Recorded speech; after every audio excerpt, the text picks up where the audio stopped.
Bapak, Ibu, Saudara, dan anak-anak yang dikasihi oleh Tuhan Yesus, marilah pada saat ini kita datang kepada Tuhan di dalam persekutuan doa. Sebelum kita mendengarkan firman Tuhan, mari kita berdoa. Tuhan yang ada di surga, saat ini kami datang kepada Tuhan, kami bersyukur atas kasih karunia yang senantiasa Tuhan berikan dan membuat hidup kami terpelihara.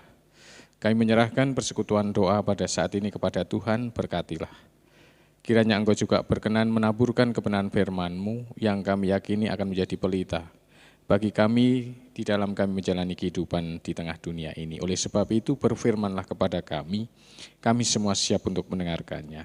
Semua kami mohon di dalam nama Tuhan Yesus, Juru Selamat kami. Amin.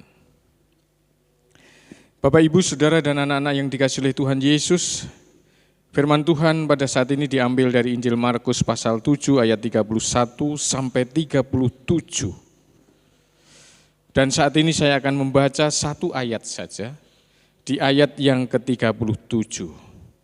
Mereka takjub dan tercengang dan berkata, Ia menjadikan segala-galanya baik, yang tuli dijadikannya mendengar, yang bisu dijadikannya berkata-kata.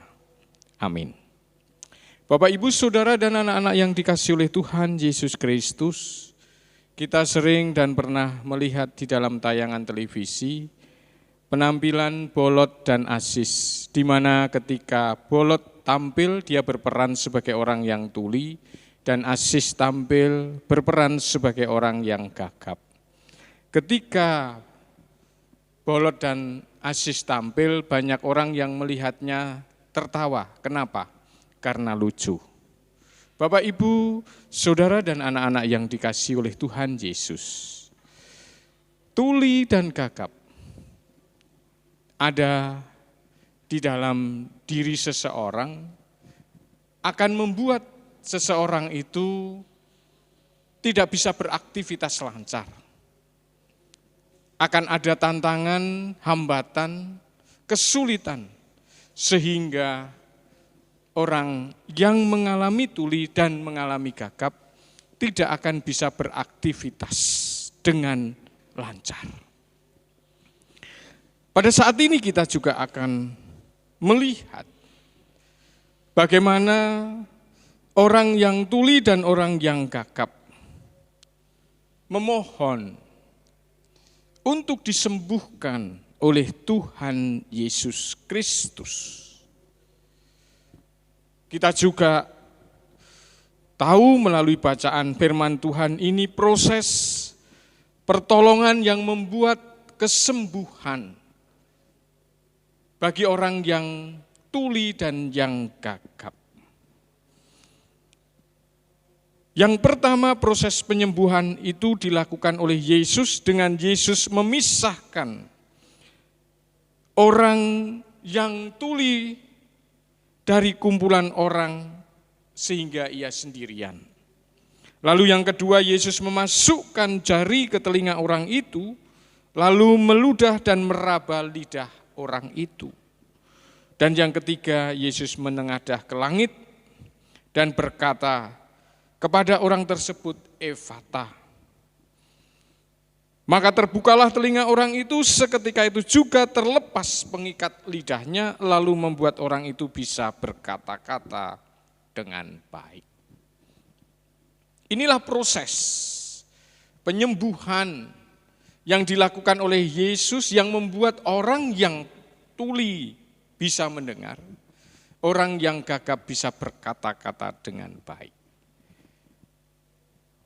Proses penyembuhan dilihat banyak orang. Dan ini yang membuat orang sangat takjub. Mereka tercengang-cengang.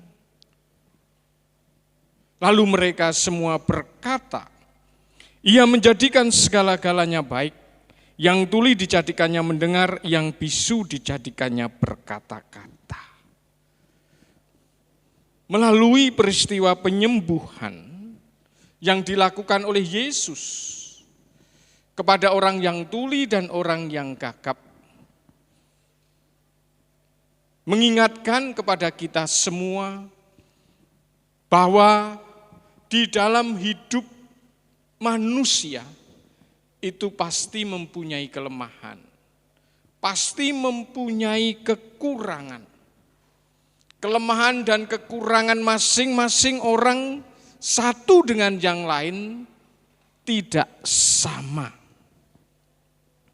Peristiwa penyembuhan ini juga ingin mengingatkan kepada kita bahwa Yesus adalah sumber kuasa. Yesus adalah sumber yang menjadikan segala sesuatu itu menjadi baik. Oleh sebab itu, kekurangan, keterbatasan tidaklah harus menjadikan seseorang itu undur diri, menjadikan seseorang itu rendah diri. Karena begitu, ketemu dengan kepedulian dan kasih Allah, maka segala sesuatu akan dijadikan menjadi baik. Sama seperti yang dialami oleh orang yang mengalami ketulian menjadi dapat mendengar.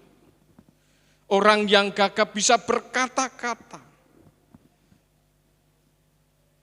Oleh sebab itu, yang penting saat ini bagi kita, mari kita berkomitmen untuk tidak menyerah terhadap segala keterbatasan. Kita tidak menyerah kepada segala kekurangan.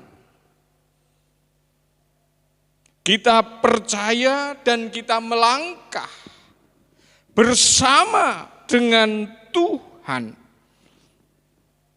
Kesulitan dan gangguan yang kita hadapi itu tidak menjadikan halangan bagi kita.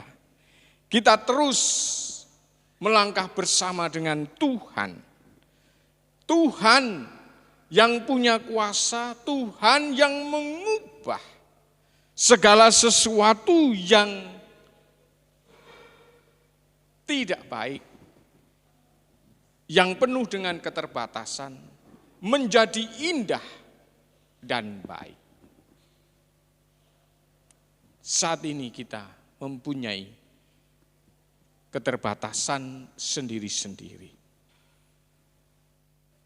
Peristiwa yang diceritakan di dalam Injil Markus pasal 7 mengajak kepada kita semua untuk tidak undur, untuk tidak rendah diri, tapi tetap optimis. Melangkah bersama Tuhan. Tuhan yang punya kuasa, yang mampu mengubah segala keterbatasan, mampu mengubah segala sesuatu menjadi lebih baik, lebih indah. Hidup yang kita jalani akan baik, akan indah ketika kita percaya dan berserah di dalam kuasa-Nya. Karena Ia akan menolong kita, memampukan kita, sehingga hidup kita akan dapat dirasakan indah juga oleh sesama yang ada di sekitar kita. Hidup kita akan menjadi berkat bagi sesama yang ada di sekitar kita. Jangan rendah diri.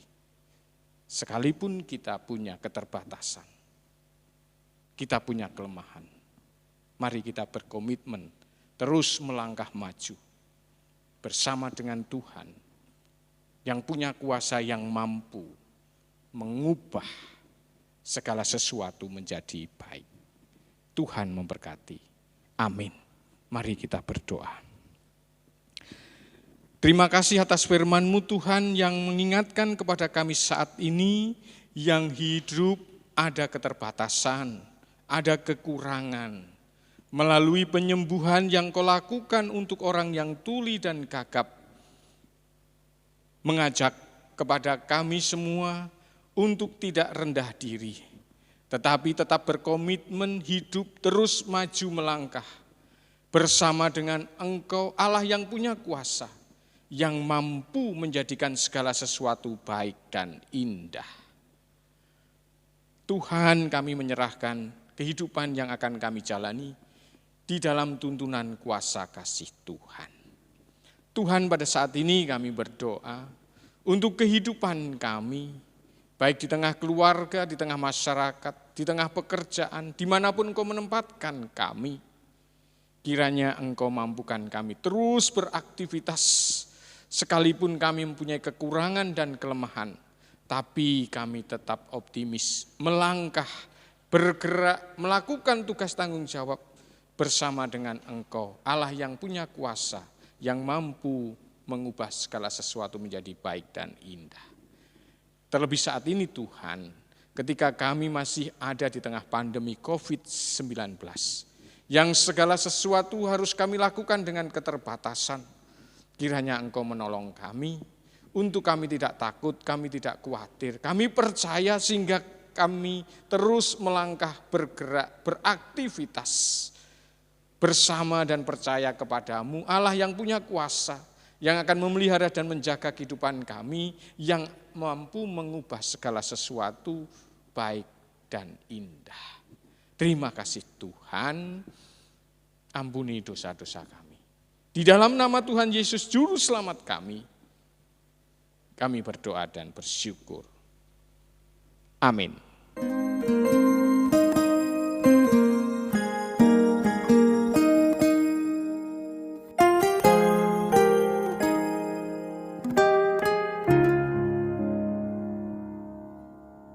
Kuasa-Mu nyata di dalam kelemahanku, kekuatan-Mu menopang seluruh hidupku.